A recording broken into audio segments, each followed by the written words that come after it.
陈平安的落魄山迎来的第一位武道宗师是谁？陈平安在得到了飞剑15后，15直接就进入到了陈平安的气府内。这样一来，陈平安体内一共就有2把飞剑的存在了，并且这第2柄飞剑似乎与陈平安颇有缘分。他进入到陈平安体内后异常的温顺安详，不像初一那柄反骨仔一样时常跟陈平安对着干。而15的认可也让送出15的杨老头有些出乎意料。他本想着送出飞剑后还要帮陈平安先降服这柄飞剑，然后再靠陈平安的毅力熬得让他听命行事。现在看来却是省下了不少的麻烦，所以出于好奇，杨老头就询问一下陈平安练拳的事情。陈平安告诉杨老头，他现在只有一个念头，那就是当我觉得自己是对的，不管对手是谁，每次出拳都可以很快，每一个下一次只会更快。杨老头恍然大悟，飞剑15明知陈平安的资质一般，他还愿意选择与陈平安荣辱与共，就是因为陈平安心中有一个至关重要的快字，这与15的建议根本是天然相通的。因为15这把飞剑就是快，并且要快到让所有对手措手不及，占尽天机，先手无敌。杨老头明白后，还将这件事告诉给了陈平安，陈平安也豁然开朗。同时他还联想到了初一这柄飞剑之所以会跟他犯冲，可能就是他没有悟出初一的建议是什么，所以才会引得初一不满对他出手。杨老头简单的提醒就让陈平安受益匪浅。接着杨老头还给陈平安传授了2套驾驭15的口诀，一套是温养剑元的功法，一套是收纳和取出物品的方法。陈平安默念口诀之后，冥冥之中他像是与气府内的15搭建起了一座独木桥，能够与之对话，那种感觉妙不可言。杨老头交代完毕后，陈平安也就离开了。离开后，陈平安便按照杨老头的叮嘱，迅速带着青衣小童和粉裙女童前往了落魄山。而此次杨老头虽说加住了陈平安，但是在他内心仍然是不太看好陈平安，因为存活了不知多久的杨老头深知在修行路上没有良师教导之人，仅靠自己一步一步的琢磨，真的很难脱颖而出。可好巧不巧，陈平安即将就会空降一位改变他武道之路的真正良师，因为武道10境的崔成上线了。崔成疯疯癫癫来到了离珠洞天，要找自己的孙儿。作为大离国师的崔禅自然知道爷爷的到来，所以他一人早早就来到了崔成的必经之路。可等神志不清的崔成出现后，却并没有认出国师崔禅就是他的孙儿，因为此时的国师崔禅早已经是两鬓霜白，年龄看着比崔成还要年迈，而疯疯癫癫的崔成意识中的孙儿还只是一个小孩。所以崔禅分离出去的崔东山才是崔成这次寻找的目标，因此这次他没有认出眼前年迈之人就是自己孙儿。崔禅看着因为自己而变成这副模样的爷爷也很是悲伤，但他现在也没有任何办法拯救。崔成推开崔禅的肩膀，径直向前走去，他要去找小崔禅，还要去找他的先生，问他的先生他给查儿新取了个名字到底好不好。崔禅站在原地放任爷爷离去。随后崔成找到了正在返回落魄山的陈平安一行人，在见到自己所行的目标后，疯癫的崔成蓦然清醒了许多。他开口便对着陈平安表明了身份，我是崔禅的爷爷，你如今可是他的先生。面对这个突然挡在自己前面陌生老人的问题，陈平安愣了一下，勉强回答道，算是的，因为陈平安只是崔东山的先生，他只能算是半个崔禅的先生。在知道自己找对人后，崔成便开始打量陈平安，可接着崔成就发现陈平安只是连3境都不到的纯粹武夫。他有些不满孙儿的老师修为如此低下，这还如何能护自己孙儿的周全呢？这绝对是不行的。崔成说着就让陈平安带他去一个安全的地方，他要帮陈平安提升武道修为。陈平安本想摇头拒绝，可崔成却突然抓住了他，让他赶快行动带他去，并且他还表明了自己最多只能清醒1炷香的功夫。面对老人的咄咄逼人，陈平安根本没有办法阻拦，而一旁的青衣小童和粉裙女童也早已被眼前散发出恐怖修为的老人吓得眼神呆滞，心死如灰。青衣小童本以为离开了小镇就能天高任鸟飞了，然而现在走在大山之中的荒僻小路上，都开始出现有一拳能打死自己的神仙妖怪了。这离珠洞天怎么越来越可怕了？好在陈平安这边的动静把魏波给引来了。魏波不愧是存活久远的山神，他来到现场后当即看清了眼前的形势，所以他让陈平安同意了这位老人的要求。最终陈平安带着崔成来到了落魄山的竹楼，陈平安的魔鬼训练也由此开始。崔成是如何帮陈平安提升武道修为的呢？阮秀对陈平安的情感又是怎么样的？陈平安将崔成带到落魄山竹楼后，崔成一眼就看出了竹楼竟是堪比洞天福地的存在，这让他大喜过望，因为有这栋竹楼的加持，他一天清醒的时间至少可以提升1倍。高兴之余，崔成趁着自己还算清醒，他立刻认真的询问陈平安能不能吃苦，这可是陈平安的强项。陈平安虽然对他有些莫名其妙，但是还是下意识的点了点头，道能吃苦。接着崔成又问陈平安能不能吃得下大苦头，这一次陈平安没有做出回答。崔成见陈平安犹豫，他就有些不高兴了，当即就开始了骂骂咧咧。随着骂咧过后，他直接就摆出了一副练拳的姿势，虽然只是一个简简单单的动作，但是他在这一瞬间立刻变得气势惊人。随之他还讲出了一个道理，吃得苦中苦方为人上人，我辈武人要想登顶武道之巅，就必须要跟天地大道争，跟同辈武夫争，最后还要跟自己争那一口气。这一口气吐出之时，要叫那天地变色，要让世间所有武夫都觉得你是苍天在上。随着崔成的言语，他所散发的气势也越来越雄壮。陈平安被这股气势压制的连呼吸都极为的困难。接下来崔成不由分说，直接对着陈平安就是一拳。这突如其来的出手，也代表着崔成对陈平安的训练正式开始了。而崔成训练陈平安的方式也极为的简单，那就是通过不断的捶打陈平安来淬炼他的体魄神魂。作为武道10境巅峰的崔成，势必要将陈平安打造成天底下数一数二的武道第3境，以此让陈平安淬炼出稳固极致的体魄。基础打好了，陈平安未来的成就就会更高。于是接下来崔成每天清醒后就只有一件事，那就是捶打陈平安。整整1旬光阴，3天锤炼神魂，1天捶打体魄。崔成的每次出手都拿捏得恰到好处，保证会让陈平安一次次都比前一天更加遭罪，所以根本不存在什么习惯了适应了那份痛楚的可能。陈平安几乎每次都被打得浑身是血。挨揍结束后，青衣小童和粉裙女童便会走进屋内，背起陈平安这个血人，将他放入魏波为他提前准备的药桶中恢复伤势。好在经过这么长时间的挨揍，陈平安自始至终也没有说过要放弃练拳，这让崔成很是欣慰。陈平安每次都咬牙坚持了下来，不过这每天遭受的苦楚还是让陈平安有些压抑，他整个人也变得愈发的沉默了。时间再次过了1旬，陈平安遭受的劫难也更加的惨绝人寰。为了解仇，陈平安还学会了喝酒，而让陈平安坚持的动力无非就是为了更好的见到他心中那个女孩。与此同时，铁匠铺这边阮琼终于开始为宁瑶铸剑了，只不过这一次他没有让女儿阮秀帮忙，因为现在阮秀的境界已经足够能使出真火，万一在铸剑的时候打出真火，必定会让女儿的身世暴露。毕竟阮秀可是上古神灵火神的转世，在担心女儿的同时，阮琼还很是苦恼女儿对陈平安的态度。于是在父女俩聊天的时候，阮琼就忍不住说出了陈平安去送剑的事情。那小子听说是给宁瑶送剑之后，二话不说就答应了，就连宝平洲距离到玄山到底有多远都没有问，简直是癞蛤蟆想吃天鹅肉，不知天高地厚。阮秀听到后却是不生气，只是说陈平安只是喜欢一个姑娘而已，天不管地不管的。这让阮琼一愣，合着自己女儿早知道陈平安喜欢宁瑶。接着阮秀还说出了原因，她可以看透人心，所以她早就知道陈平安喜欢宁瑶了。阮琼知道后就更加愤怒，没那么欺负自家闺女的，我闺女对她这么好，她却一心想着别的女孩，这也让阮琼更加的不待见陈平安了，甚至阮琼恨不得一步走到落魄山竹楼胖揍陈平安一顿。陈平安在史上最强新手村遇到的最大危机是什么呢？在崔成教导陈平安的这段时间，宝平洲也发生了几件大事。一是兵家主庭的真武山在去年新收了1名弟子，1年之内连破3境，使得原本声势略输风雪庙的真武山一下子声势大涨，隐约有压过风雪庙的迹象。而这名弟子正是从离珠洞天走出去的马苦玄。二是大黎王朝要将披云山升格为一国北岳，这披云山可是在大黎王朝疆域的南边，所以大黎的这番操作顿时引起了宝平洲诸国的讥讽嘲笑，谩骂大黎这边陲小国竟是连东南西北都分不清。他们殊不知披云山虽不在大黎的北边，却是位于整个宝平洲的北方。大黎王朝此举便是在告诉天下所有人，我大黎一州即一国，这也说明了大黎已经做好了要一统整个宝平洲的准备。而到那时，魏博将是整个宝平洲的北岳正神，可见他的身份有多尊贵。只是这件事很多人看不出来而已。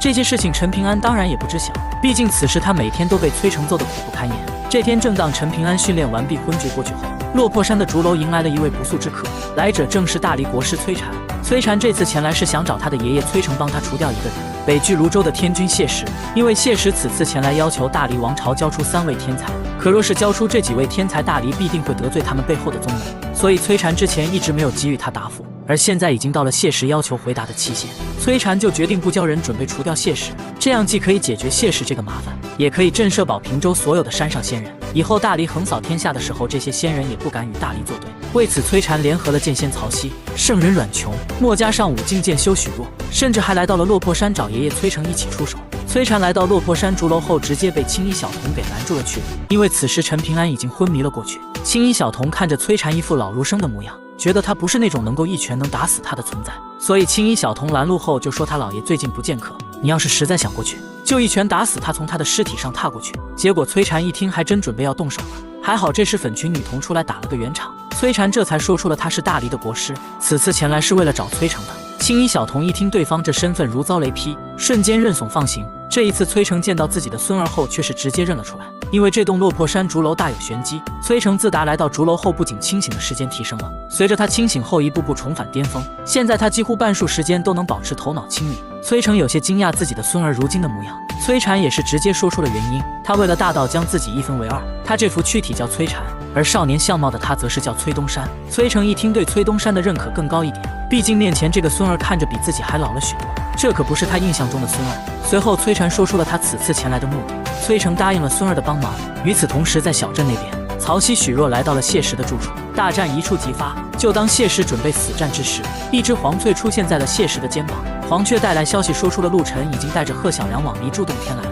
要交出去的3人之中，李希胜并无大背景，这样一来，大黎就只需要让真武山交出马虎玄即可。这场买卖一下变得对大黎获益更多，崔禅也就不用除掉谢石了。而陆晨之所以愿意亲自现身带来贺小良，一切皆是为了万无一失的赢回大师兄的分身。崔禅眼见不用爷爷出手了，也就准备离开了。此时陈平安也醒了过来，这时崔氏家族的供奉孙书坚出现在了竹楼。这孙书坚是一名6境巅峰武夫，他离开崔氏家族，追寻着崔成的踪迹而来，目的是想要崔氏家族的老祖崔成收他为徒。虽然孙书坚很有勇气、胆识和毅力，但是崔禅的爷爷还是一拳将他给锤杀了。陈平安自然也瞧见了这一幕，崔成随即告诉陈平安，世上好人万万千，如我这般的纯粹武夫，天底下屈指可数。你以为登顶之人会分什么好坏善恶？陈平安，你跟老夫是学练拳还是学做人？陈平安回答，只学拳。而崔成之所以会这么做，就是为了警示陈平安，在真正的巅峰高手面前是讲不通道理的，江湖就是如此险恶。陈平安准备进屋继续学拳，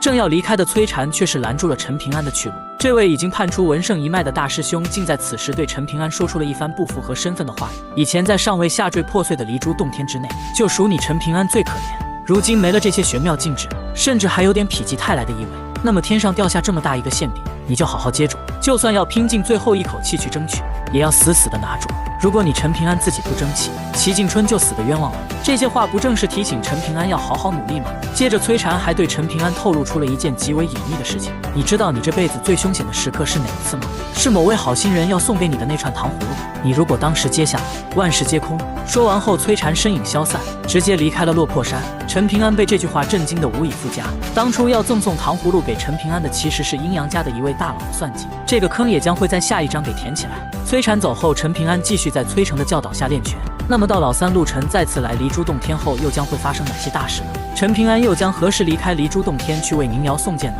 一切精彩故事我们下集继续讲解。到老三陆晨在小镇对陈平安的算计是什么时候开始的？在解决了谢氏的问题后，剑仙曹曦闲来无事便找到了大黎王朝的曹家后人，查询了陈平安底细的近况。结果一查发现，陈平安家族这一脉往上追溯数百年，都是小镇寻常人家，连一位有据可查的炼气士都没出现过。这在离珠洞天内可是很不寻常，毕竟离珠洞天可是有一条真龙的大气运，小镇的每一家都能享受这一份气运，所以几乎根本不会出现这样的事情。曹曦就以此分析，陈平安家族的事情要么是龙尾溪陈氏动了手脚，或是某位老祖的气运实在太毒，寅吃卯粮，预知了数十代子孙的福源。曹曦的分析并没有错，陈平安家族这一脉之所以数百年没有诞生炼气士，就是因为被人做了手脚，把气运给夺走了。而这件事便是和李保平的大哥李希胜有关系。曹曦发现此事后并没有深究下去，毕竟他可不想招惹麻烦上身。另一边，陆晨带着贺小良也到达了小镇，此时阮琼铸剑也已经接近尾声了，但是铁匠铺时不时仍是有金石之声响彻云霄。阮琼的铸剑气象让被陆晨拐骗来的贺小良有些讶异，这明明铸剑已经临近尾声了，为何动静还这么大？一旁的陆晨则是笑而不语。其实阮琼为宁瑶铸的剑早已经完成，此时阮琼还是这般动静，只不过是为了遮蔽天机罢了，让众人以为铸剑未完成好，掩护陈平安带剑离去。这也代表了陈平安即将就要出发为宁瑶去送剑了。这些事情陆晨自然都看出来了，只是他没有向贺小良点破而已。而再次来到小镇的陆晨忍不住想起了齐敬春，他抬头望向了天空，曾经有个读书人就坐在那里，以一己之力对抗三教仙人。可这佩服归佩服，敬重归敬重，他昧着良心对齐敬春算计的事情是一件也没少做。甚至后来他顺势而为，还大致推演算出了齐敬春的真正后手便是陈平安。于是他便给陈平安留下了4个字，说是让他练字，这是真的，但是最大的意义还是放风筝一般，希望借着陈平安临摹那4个字的时候，在某天算出最关键的一步棋，纯粹是下棋高手的好奇而已。所以当初他在离开前留给陈平安的药方其实是他的算计，只要陈平安临摹出那几个字，就会引起他的注意。但是很奇怪，陈平安在这段时间就只临摹出了1次，所以他根本没有从这1次中算出什么有用的信息。不过现在齐敬春已死，大局已定，算不算也不伤大局了。当初陆晨在赠送药方的时候还亲口对陈平安笑言，看似是好心的善举，其实未必是好人好事情。这句话是有深意的，既是说的他赠送那药方算计的那几个字，更是说那一串蓄谋已久的糖葫芦。不过陆晨不知道的是，这一些事情完全都在齐敬春的掌握之中。再说陈平安这边，由于他即将就要离开了，所以崔成对他出手更狠了。虽然不再让陈平安做那剥皮抽筋的残忍行径，但是崔成以神人肋骨式一拳拳砸在陈平安的身躯和神魂上，层层累加，让陈平安欲仙欲死。而跟随陈平安的青衣小童和粉裙女童也在陈平安这么刻苦练拳的熏陶下，开始了修行。其中一向懒散的青衣小童更是埋头苦修。他苦修的理由也很是简单，在见识到了这么多大佬后，他不想见着谁都被一拳打死，至少要练成扛得住这些大佬2拳。还有他更不想被陈平安这个泥腿子佬超过境界，不然那可多没面子。毕竟天大地大，青衣小童觉得面子最大。陈平安经过崔成这段时间的捶打，他终于在武道第3境站稳了脚跟，同时阮琼为您摇住的剑也已经完成。按照杨老头的吩咐，陈平安就必须要赶快离开小镇。可崔成不想陈平安离去，他还想继续教导陈平安迈入武道第4境。陈平安只得摇头拒绝。远游一事，只要阮师傅铸剑成功，就必须马上走。崔成见陈平安拒绝，仍是不死心。为了留下陈平安，崔成继续说道：“陈平安，你要知道武道3境和4境差距极大，这2个境界无异于炼气士下5境的最后一境，和中5境的第1境存在着一道巨大的分水岭。有老夫帮你打底子，助你破开第4境。只要打开了这个瓶颈，之后4境的武道路途就是一马平川，岂不痛快？”陈平安依然果断拒绝了。这练拳哪有去找媳妇重要？第二是杨老头叮嘱过此地不宜久留，拿到了剑就必须要离开山头，一直南下。这第三是崔成每次的训练实在是太疼了，陈平安打心底害怕这位老人的教导，眼见留不住陈平安，崔成也只得作罢。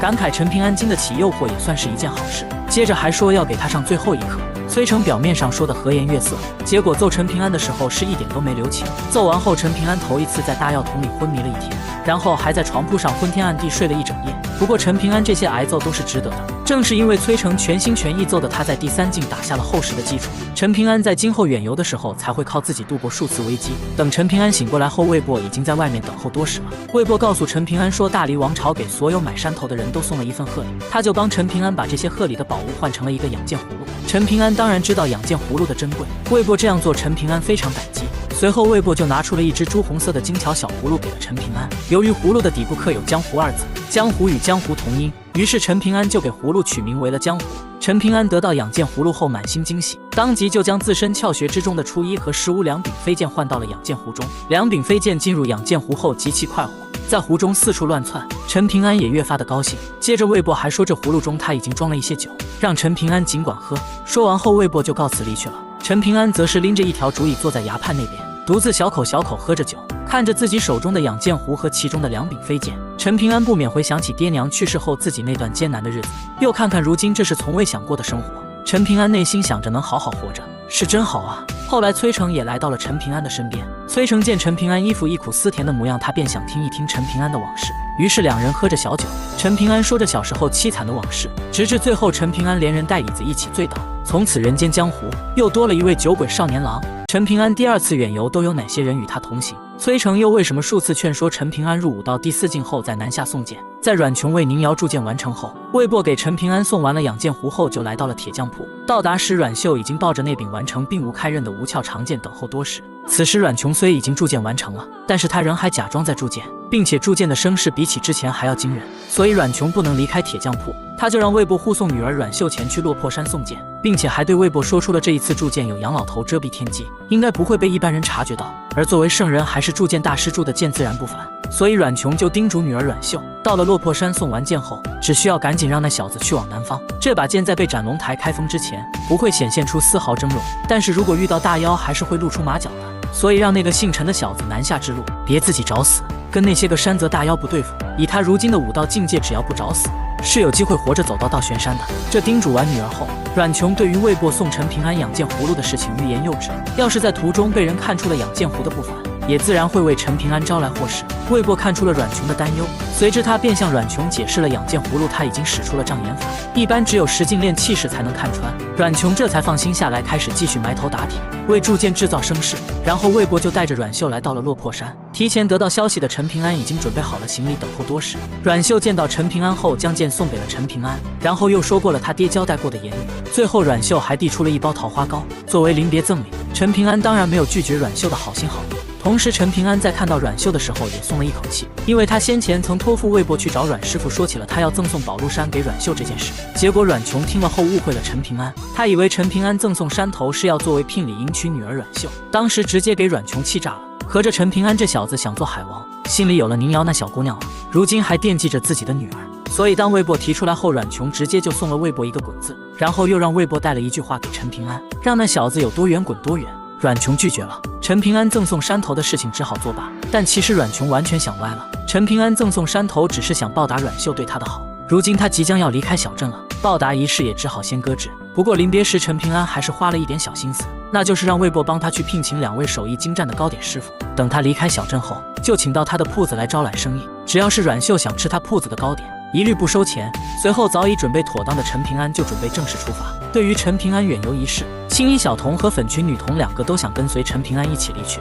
粉裙女童担心自家老爷在路上没人照顾，青衣小童则是怕陈平安走了后就没人罩着他，说不定哪一天他就被人给一拳打死了。但最终陈平安仍是拒绝了2位小童的请求，毕竟把他们留在落魄山有魏博和崔成照顾陈平安很是放心。临走之际，崔成还想让陈平安留下来学拳，陈平安第3次给拒绝了。崔成为此还冷哼骂了一声陈平安孬。而崔成之所以数次要留下陈平安，其实是因为到老3陆晨的回归。前不久崔禅联合了几位高手，还请了爷爷崔成要除掉天军谢氏。最后因为陆晨这位大佬的回归，让众人放弃了围杀的想法，可唯独重返武道10境的崔成战意不减，还直言道要跟陆晨分出生死，这一场大战也就不可避免了。所以崔成就想留下陈平安，等他和陆晨大战的时候，让陈平安在一旁观战。2位巅峰高手的对决自然对陈平安武道裨益极大，说不定可以让陈平安一鼓作气跻身第4境，而且还能打下最结实的4境底子。可陈平安不想让杨老头、阮师傅和魏博白忙活一场，更不想让齐先生失望，所以他不能为了自己生境而留下。后来陈平安还特意询问过崔成对于此次大战有几分胜算，崔成很是坦诚说9死1生都没有，必败无疑，因为他还没有重返武道巅峰。可即便是到了巅峰也一样毫无胜算。陈平安这就有些奇怪了，既然必输无疑，那为何还要去打这一场架呢？崔成只是说他这辈子最大的愿望就是找某位号称能打架的道人打上一场，才算人生无憾。陈平安当时劝崔成既然打不过就先别打，等返回武道巅峰再打也不迟。然后陈平安就被崔成给骂了一顿，但最后崔成好像放弃了要打架的念头。陈平安也不知道最终会怎么样，可如果现在他答应崔禅留下来，那么毫无疑问崔成必定会去打这一场架。好在陈平安没有贪恋武道4境的契机，毕竟他此次南下送剑算是杨老头、阮琼和魏博3人联手布局，其中杨老头是因为金色香火小人的缘故跟齐先生做的一桩交易，要帮着陈平安远离这个是非之地。再者李希胜也曾对他说过此地不宜久留，这些人都是对他陈平安要好之人，所以陈平安对他们的说法深信不疑。随后他便向众人一一做了告别，魏博就带着陈平安前往了南下乘船的渡口。陈平安终于要开启了第2次远行，他也将会在这一次迎来真正的成长，并且他还会再次见到那一名自称善良的剑客。更多精彩故事下集我们继续讲解。陈平安去给宁瑶送剑时都带了哪些法宝？宋吉星再次回到离珠洞天又会发生哪些事情？上集说到了陈平安告别了落魄山众人，魏博带着陈平安前往梧桐山乘坐渡船南下给宁瑶送剑。这一次远行，陈平安由于有了15这件收纳东西的方寸物，所以他这次出行很是轻松，全身上下能看见的只有怀中的降妖除魔2把剑和1只酒葫芦。途中魏博为了更好的遮掩宁瑶那柄非凡的长剑，还送给了陈平安一把1匣双剑的怀木剑鞘，让陈平安将长剑和怀木剑都放入了其中。于是陈平安就变成了一个背负双剑，腰间还别着1只酒葫芦的游侠儿，看着很像一位平凡的江湖客，这样才不会太引人注目。随后魏博便将陈平安送到了南下乘坐的昆船渡口，这昆船是建立在一条巨大的鲲鱼之上，乘坐昆船的人也基本是山上仙人，所以当陈平安看见这条鲲鱼的时候，直接把他给震惊到了，以至于他张大的嘴巴久久没有合拢。因为有魏博这位北岳正神的关系，陈平安上了昆船之后还被免去了所有开销。等昆船正式出发起航后，陈平安就开始盘点这一次远游所带的东西，除了背负的双剑降妖和除魔，还有养剑壶中的初1还有15，其中15这把方寸物中还装着齐先生赠送的镜字印和1对山手印，1部汉山全谱，文胜老秀才赠送的几本儒家典籍，李希胜赠送的那支毛笔及大量空白的纸符。纸符大致分3种，数量最多的黄纸会有云篆的金色符纸，以及数量最为稀少的泛黄书页式的符纸，还有1部入门的符箓道书，一大摞魏博赠送的保平州各国疆域的舆图，还有数百枚山上仙人用来交易含有灵气的玉石。这些玉石都是陈平安用普通蛇胆石找青衣小童给换来的，当然里面还有一些出门在外的生活必需用品。而就在陈平安乘坐昆船离开的时候，大黎的皇帝带着宋吉星来到了离珠洞天，因为大黎王朝要封敕北岳一事可是件大事，皇帝也必须要露面，所以大黎皇帝就有了此行。在来到小镇后，大黎皇帝带着宋吉星找到了陆晨。陆程在见到这位大黎皇帝后，也是直接开门见山：阿良打断了你的长生桥，帮你摆脱了傀儡的命运，却也让你命不久矣，你对他是感激还是怨恨呢？大黎皇帝也是很坦诚，回答说两者皆有。甚至说不上感激多还是怨恨多。在浩然天下自古就有规矩约束君王，中午禁炼器士一律不得担任一国之主，下午禁炼器士也不可坐容以超过1甲子。而他当初之所以经不起诱惑偷偷修炼，其实是被那位帮忙打造白玉楼的陆氏先生所蛊惑，走了旁门左道的捷径才修行到了实境。这本来就是大错特错，只因为他太想看见大理一统整个宝瓶州了。后来阿良打断了他的长生桥后，大理皇帝就借此拒绝了中土神州陆氏家族的扶持。也就是说，当初如果阿良要是没有打断他的长生桥，大理皇帝傀儡的命运就要一直走下去了。可现在大理皇帝失去了长生桥后，已经命不久矣。所以在回答完陆晨的问题后，他突然流露出一丝的侥幸和忐忑。大理皇帝忍不住询问陆晨这位大佬可不可以让他逃过一劫。陆晨身为道家三掌教，他要延长大理皇帝的寿命自然不难，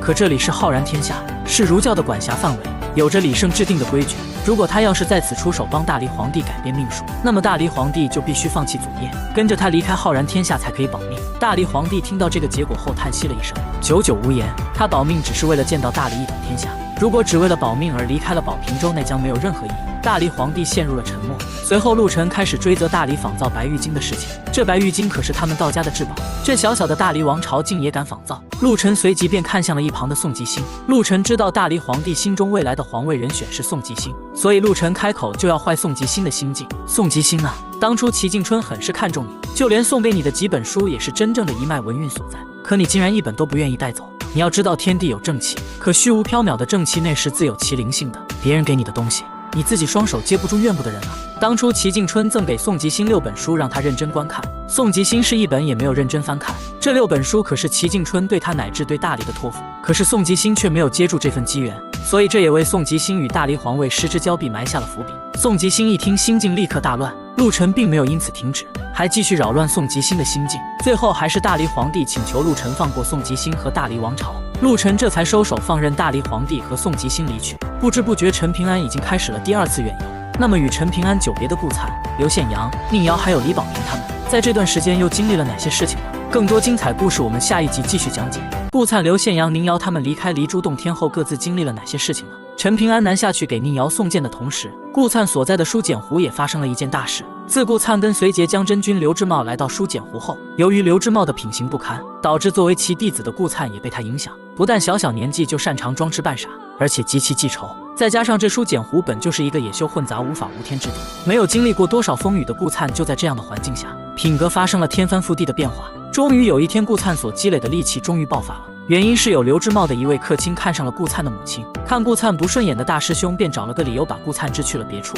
那位客卿就趁此将顾母给抢了回去，这也因此直接激发了顾灿所有的戾气。接着他便指使陈平安送给他的蛟龙泥鳅大杀四方。这条蛟龙泥鳅虽然只是幼体，但也有着足以媲美元婴的战力，在书简湖这种元婴修士都可以当家做主的地方，这个大杀器自然足够让顾灿在书简湖横着走了。蛟龙泥鳅先是将那位客卿连同他宅院的所有人吃掉后，然后又在顾灿的指使下吃掉了坑骗他的大师兄，最后就连附近一些不怕死的看客，还有来不及逃脱的仆役丫鬟全给蛟龙泥鳅吃掉了。约莫是嫌弃一些凡夫俗子不好吃，蛟龙泥鳅只是将他们的身躯撕碎后便丢在了一旁。等救回娘亲后，顾灿红着眼睛哽咽道：“就觉得陈平安在的话，才不会让人欺负我们。我现在想陈平安了，他什么都会帮着我的。天底下就只有陈平安是好人。”对顾灿最重要的2人，一个是他的娘亲，另一个就是陈平安了。可现在陈平安不在他身边，无法对他言传身教。顾灿的母亲对儿子疼爱，也任由他放手施为。就这样，顾灿在书简湖也越发的极端了起来，他也会接连的犯下了一桩又一桩的惨案。顾灿的母亲对陈平安有救命之恩，要是当陈平安发现顾灿成为了杀人魔头，他要是杀了顾灿会违心，可如果不杀也会违心，这也将引发出陈平安书简湖问心局。与此同时，影音陈氏那边，刘宪阳自踏入陈氏家族后就获得了很多机缘，有影音陈氏的长宝老祖送的由神霄竹打造而成的折扇，只要是世间生长于底下的精怪鬼魅，全部畏惧神霄竹制成的法器，还有一只品相极高的赤墨鱼，此物被氏族仙家饲养在鼻息之中，以赤墨为生，100年后被挤生出一条金丝脊线，500年后有望成为墨龙，最后还有一缕翻书风，可见影音陈氏家族也是真心实意的对待他。不过对于这些礼物，刘宪阳虽然很是喜欢，但是远远谈不上欣喜若狂，毕竟他知道自己的立足之本还是祖传的那本剑经，所以刘宪阳在影音陈氏每天除了按时去学塾听课外，就是待在宅院中修行剑法。他想这总有一天他会再见到陈平安那个家伙，然后就可以跟他吹嘘外边的天大地大了。除此外，刘宪阳还有些担心，如果他回去的时间要是晚了，陈平安会不会已经成为了一个上了年纪的庄稼汉？到那时两人可就没什么可交谈了。不过刘宪还是更期待两人的再次见面。再说剑气长城那边，由于妖族频繁的进攻，剑气长城接连发生了很多场惨烈的大战。大战间，细明瑶和几位年轻人围着篝火相谈，其中一位少年剑修魔嘴笑道：“如果不是阿良丢过来的6把剑，咱们这次未必活得下来。下次便是阿良要我暖被窝，小爷我也洗干净屁股答应下来。”原来当初大理白玉京中所丢失的名剑是被阿良丢到了剑气长城这边，几位年轻剑修得到剑后，这才得以保全性命。宁瑶面朝南方，望着远处犹如黄群一般的妖族大军，他突然想起了一件事，破天荒笑了起来：“你好，我爹姓陈，我娘也姓陈，所以我叫陈平安。这真是一个傻小子啊！”阿良被人一拳从天上给打到了人间。陈平安见到这一幕后是什么样的反应？上集说到了宁瑶在剑气长城想起了陈平安，而此时陈平安身边正围绕着2名漂亮少女。因为北岳正神未卜的关系，陈平安上了昆船之后，不仅被免除了所有消费，并且船主还给他安排了一处尽显豪奢的房间和2位婢女，名为春水秋实，伺候着陈平安的衣食住行。这让过惯了苦生活的陈平安十分的不适，所以他自然没有让2位少女伺候，反而在相处中和他们成为了朋友，时常听他们讲述外面各种光怪陆离的事情。这天正当陈平安和他们在闲聊的时候，浩然天下的天幕之上突然被人强行破开了一个不知大小的窟窿，并且还有一个人随着窟窿向下坠落，急速地冲向人间大地，像是被人一拳从天上给打了下来。身在空中昆船之上的众人自然无比清晰地瞧见了这惊世骇俗的一幕。接着天幕破开之处，有一个洪亮嗓音带着无比畅快的知音重重响起：“阿良，贫道这一拳如何？”这声音几乎传遍了浩然天下每一个炼气士的心湖之间。言语过后，浩然天下无数的炼气士、妖魔鬼怪和水神奇在这一刻几乎同时扬起脖子望向了那天幕之上。这些人无不震惊那个贫道的道法之高，那一拳之强。陈平安也同样给震惊张大了嘴巴。他先是疑惑，难道是他认识的那个阿良被人给打了下来吗？然后又惊叹这一拳属实有点猛啊。结果陈平安刚一说完，他的脑袋就被人重重的打了一巴掌。接着还有一道气急败坏的声音在他耳边响起：“猛个屁的猛啊！”被人给拍打了的陈平安转过身，竟看到了一张无比熟悉的脸庞。陈平安又是一愣，然后便开心地笑了起来。原来那个从天上掉下来的人，真的就是他所认识的阿良。阿良被人给揍回了人间，然后就在第一时间找到了陈平安。随后陈平安便笑着问阿良：“这是在跟人家打架吗？”阿良也不否认，说和他对战的那一位是道教里面除开道祖外最能打的一个人，这个人就是笑纳了真无敌称号的道祖2弟子。阿良虽然有些看不惯他，但跟这人打起架来那是真挑不出毛病。这一次打架，道老2看他阿良没带剑，也就舍弃了他那把4大仙剑之一的神兵利器，两人就纯粹以拳头和道法过招，在道教所在的清明天下的更高处一边打架一边斩杀天魔，让阿良觉得很是痛快。虽然他最后一拳输给道老2被打到了人间，可他的斗志不减反增，他还想着迟早有一天要将那道老2打得把真无敌改成真有敌才行。阿良在解释后便问起了陈平安的近况，陈平安挑重要的事情讲了后，还说起了要为宁瑶送剑的事情。阿良听了后很是高兴，让陈平安南下的时候赶紧变强，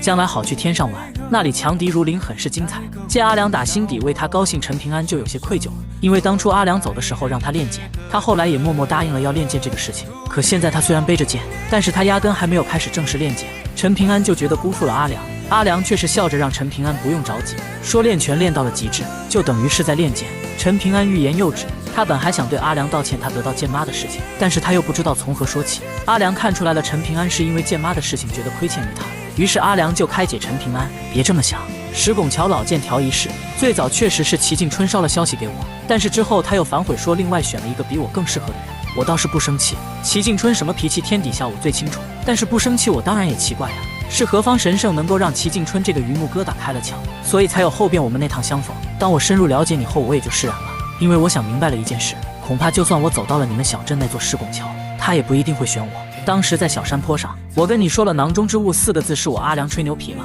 陈平安有些懵，阿良这样的一位大修士竟然也会吹牛吗？与此同时，天上那破开的巨大窟窿也在缓缓合拢。陈平安本还想请阿良喝酒，阿良只是说先欠着。在向陈平安告别后，阿良迅猛升起，在天幕并拢的那一刻，阿良来而复去，就此破空而去。陈平安站在昆船之上，望着天幕，久久不愿挪步。阿良无敌不无敌，暂且不好说，潇洒是真潇洒。为什么说陈平安遇到的最大危机是那一串糖葫芦呢？到老3陆晨和齐敬春的差距又有多大？阿良这趟来去匆匆，陈平安非但没有觉得阿良给人一拳打落人间就不是他心目中的那个猛人了，反而觉得这样的阿良特别帅气。只是陈平安还是有些遗憾，因为他至今都还没有亲眼见过阿良出剑。可现在阿良已经走了，陈平安也只好默默对自己说，练拳100万次之后是应该抓紧练剑了。至此，陈平安在昆船上的日子又恢复了平静。直到有一天，风雷源和正阳山两派宗门要公开一场生死战，恰巧这昆船之上有一幅花鸟条幅，能够看到万里之外的场景。这正阳山的搬山员可是他的仇家之一，风雷源的刘灞桥也算是他的旧识，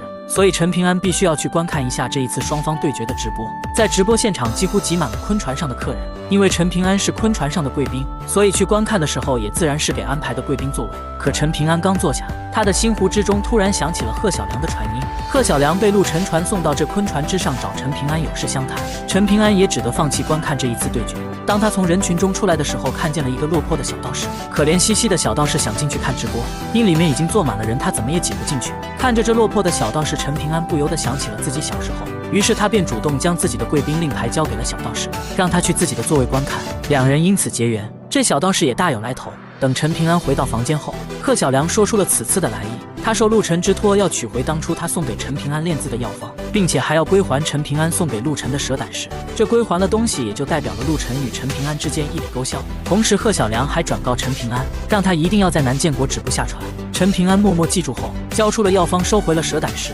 贺小良在完成公事后，还要和陈平安聊一些私事。贺小良的福缘冠绝一周，可是在陆沉的算计下，将他和陈平安绑定在了一起，两人福祸相依，一起分摊。所以说，陈平安足足分去了贺小良半数的福缘。这次前来，陆沉将这件事告诉给了他。陆沉就是要看一看贺小良知道后，面对陈平安的时候要如何选择，是杀了陈平安斩断姻缘线收回福缘，还是堂堂正正的与陈平安共分福缘。这是陆沉对贺小良设下的一场考验，也就是贺小良要与陈平安聊的私事。贺小良在经过一阵思索过后，他做出了自己最终的决定。陈平安，等到你哪天死了，你就会是我贺小良的郎君。贺小良选定的方式不杀人，却结缘。陈平安活着的时候，他便与陈平安只是路人，这样陈平安就不会影响到他的大道。在陈平安死后，她会嫁给陈平安，与他完成冥婚，这样她既可以完成这段姻缘，也会不因嫁给不爱的人而违心。贺小良的一番话直接把不知缘由的陈平安给整懵了，以至于陈平安觉得贺小良是被妖魔上了身，在这里说胡话。而贺小良的决定也让陆沉很是满意，所以陆沉当即便将贺小良收为了嫡传弟子。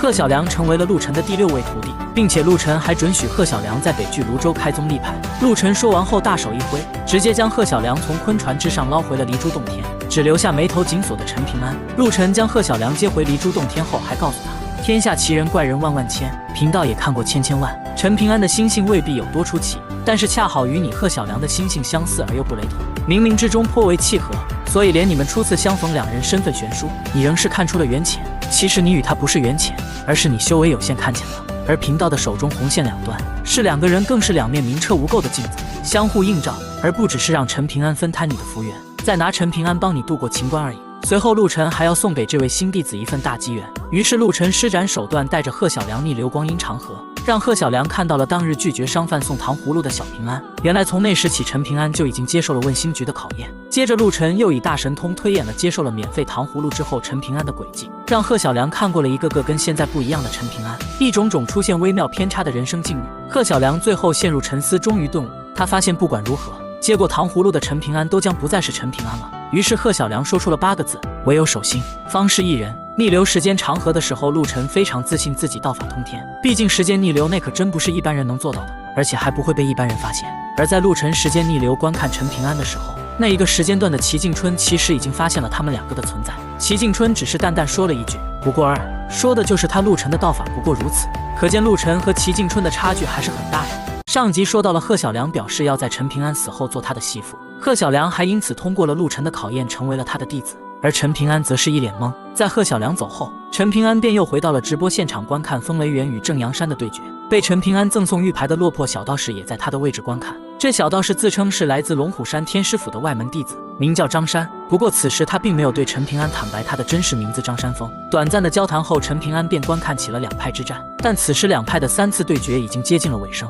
风雷源竟连输了2场。按照3局2胜，正阳山已经获胜。因为张山峰是北距泸州人，所以他没有听说过正阳山和风雷源，更不知道两派世仇的因果。于是就在众人讨论这第3场多余之战还会不会打的时候，陈平安就给张山峰介绍了两派的恩怨由来。在风雷源的园子最深处，那座事件场上有一具正阳山女子祖师的尸体，战死后被暴晒至今。风雷源当初非但不愿归还尸体，让正阳山弟子帮着入土为安，甚至连那把刺入头颅的风雷源制式长剑都不曾拔出来，就那么任由门内弟子和入园客人任意观看。已经300年了，这这对正阳山来说就是奇耻大辱。虽说正阳山作为保平州一州见到顶点，剑气凌霄，最近300年更是蒸蒸日上，仅就最年轻3代子弟的优秀程度而言，其实已经胜过风雷原了。但是自正阳山那位祖师死后，正阳山几乎每一个甲子都会有人前往风雷原挑战，试图请回祖师尸骨，让他死而瞑目。但是当时斩杀正阳山女子剑修的风雷原原主，在那之后又活了300年。哪怕正阳山在这300年间天才辈出，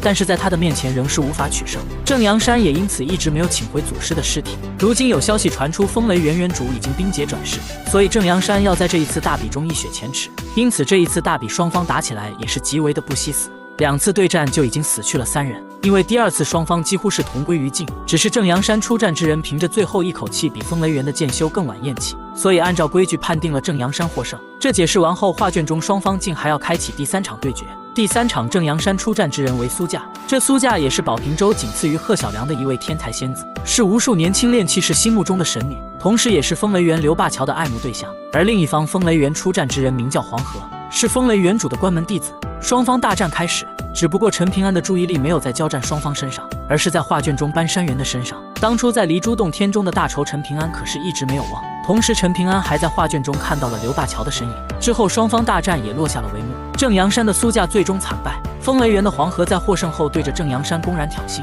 ，60年后我黄河会登顶正阳山事件，再摘走一颗头颅放于风雷原。黄河知道他的师父死后，正阳山必定会对风雷原出手，以此找回被风雷原欺压300年的恶气。面对一个小辈的挑衅，正阳山之人自然无法接受。所以正当有人要出手废掉口出狂言的黄河时，风雷原传闻已经死去的原主竟突然出现了，正阳山上下皆为之震惊。风雷原原主出现后，以一道剑气斩断了大战现场和外界的联系。这一场热闹，陈平安他们也就看不成了。这直播结束后，昆船上有人争论，还引起了打闹，并且几位打闹之人皆是北距泸州有强大背景之人。这些人物的出现也为后来昆船出事埋下伏笔。直播落幕后，陈平安也就和道士张山峰分开了。之后，陈平安便按照陆晨的吩咐，在南建国下了昆船。落魄小道士张山峰因为没有钱继续坐船，也碰巧要下船。因为在南建国下船的人不多，所以陈平安和张山峰一下子就给撞见了。2人在彼此的印象中都还不错，所以他们俩就决定结伴而行。陈平安和张山峰即将开启一小段新的征程，他们2个又会遇到哪些精彩的故事呢？由崔成训练出来最强5到3境的陈平安到底有多强呢？陈平安初次御使飞剑杀敌又有多厉害？上集说到了陈平安遵循了杨老头和陆晨的嘱咐，在南建国下了昆船。下船时他遇到了和他脾气相投的小道士张山峰，因为2人都要南下，所以他们便决定结伴而行。年轻道士张山峰是一名第3境炼气士，待人非常的随和，一路上和陈平安很是聊得开。而这山上仙人所乘坐的昆船渡口一般都建立在远离世俗的地方，所以陈平安他们下船后便需要走很远的山路才会到达人间的城镇。在这大山中，张山峰就拿出了一只铜铃来预防妖物。拿出后，张山峰还向陈平安解释道，这铜铃只能感知出和他一个境界的山泽妖怪，如今他才第3境，这意味着第5境的大妖他便无法察觉。结果陈平安一听就直接发懵了，这第5境的妖物也能被称之为大妖吗？陈平安疑惑，难道自己和这位龙虎山外门弟子混的不是一座天下吗？就说他自家那2个小家伙青衣小童和粉裙女童可都是中5境的蛇王，可他们在自己的家乡那边，青衣小童还不是每天嚷嚷着争取不被人一拳给打死，怎么也算不了大妖吧？陈平安有疑惑，的确是对的，毕竟离珠洞天可是史上最强新手村，陈平安见过听过的上5境炼气士2个巴掌都数不过来，况且阮师傅让他在途中不要招惹的大妖都是10境起步的，所以这第5境的妖怪能称之为大妖，的确让陈平安感到疑惑。只是陈平安不知道这才是真正新手村该有的模样。不过陈平安虽然一肚子的疑惑，但是他对张山峰知无不言的观感又好了许多。2人一路在山中跋山涉水走了许久，也没有走出山林，然后还遭遇了一场空前的大雨。由于张山峰是修道之人，体魄比不得陈平安这样的纯粹武夫，因此张山峰被雨水久杂加上刺骨的寒气昏了过去。陈平安就背着张山峰跑了许久，终于碰到了2位要去躲雨的书生。陈平安跟随他们找到了一处深山中的宅院，这宅院中住着一位庶妹女鬼和其夫婿，还有一位忠诚的老妪丫鬟。当众人敲响宅院后，打开宅门的是一位长相枯骨恐怖极其苍老的一位老奶奶，也就是那一位忠诚的丫鬟。但这位丫鬟的面相就着实把众人吓了一大跳，可为了躲雨，